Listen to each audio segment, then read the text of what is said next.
ఆదివాసీల ఐక్యత, ఆదివాసీల ఐక్యత, ఆదివాసీల ఐక్యత. జై నాయక్పూర్, జై నాయక్పూర్, జై నాయక్పూర్, జై నాయక్పూర్, జై భీమన్న, జై భీమన్న, జై భీమన్న, జై భీమన్న.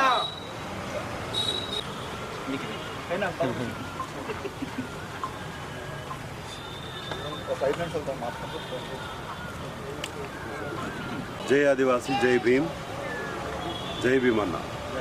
ఈరోజు మనమందరం కూడా ప్రపంచ ఆదివాసీ దినోత్సవంగా సెలబ్రేట్ చేసుకుంటున్నాం కాబట్టి ఆదివాసీ సోదరులందరికీ, సోదరులకు, సోదరిమణులకు అందరికీ కూడా ప్రపంచ ఆదివాసీ దినోత్సవ శుభాకాంక్షలు తెలియజేస్తూ ఉన్నాం. ఈరోజు మనం మహనీయుడైనటువంటి కుమరం భీమ్ గారిని, మరి వారి ట్రెడిషన్ని పుణికిపుచ్చుకున్నటువంటి మన సోదరులు ఎంతమంది అయితే పోరాటం చేసిన వారందరినీ కూడా స్మరించుకోవడం జరుగుతూ ఉంది.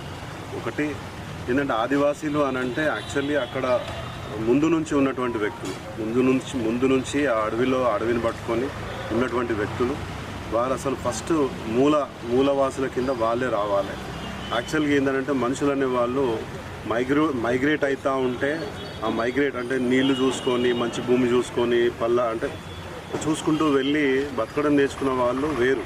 కానీ ఒకటే స్థలాన్ని పట్టుకొని, తాత ముత్తాతల ట్రెడిషన్స్ పట్టుకొని, వారి సమాధులను, మరి వారి యొక్క ఇంటిని వదిలిపెట్టకుండా అక్కడనే ఉండి ఆ భూమిని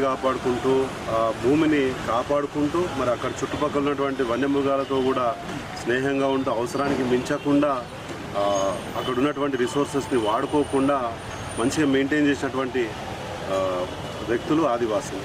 మరి అటువంటి వాళ్ళకి ఈరోజు మనము వాళ్ళకు కూడా ఒక పర్సంటేజ్ ఇస్తున్నాం. కాకపోతే వారు కూడా మంచి చదువుతున్నారు, డాక్టర్స్ అయినరు, ఇంజనీర్స్ అయినరు. చాలామంది యువకులు ఇప్పుడు హైదరాబాద్ కానీ, అమెరికా కానీ ఇతర దేశాలకు వెళ్ళి చదువుకుంటూ ఉన్నారు.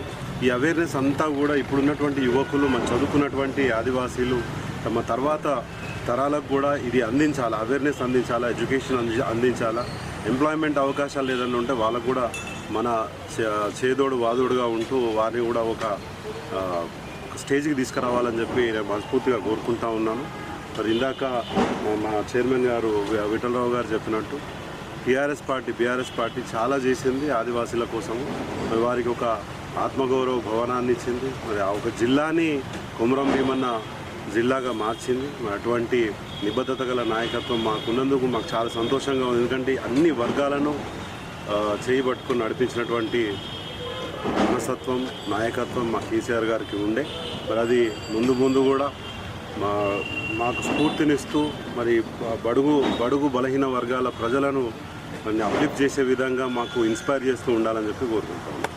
Thank you. సోదరి మనందరికీ కూడా రక్షాబంధన్ శుభాకాంక్షలు తెలియజేస్తాం.